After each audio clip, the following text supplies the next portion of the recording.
So 1840 ఏళ్ళు ఇది జరిగింది. 57 తిరుగుబాటు వచ్చింది. అవును.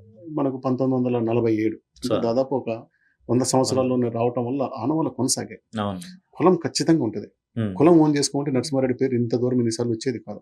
ఓకే. ఒక కుటుంబం ఓన్ చేసుకొనుంటే ఆ ప్రాంతం వరకే మిగిలిపోయిండేది గానీ అది ఉంటది. ఇప్పుడు గౌడప్ప ఆ రోజు ఏ కులము క్లెయిమ్ చేసుకోలేదు. అవును.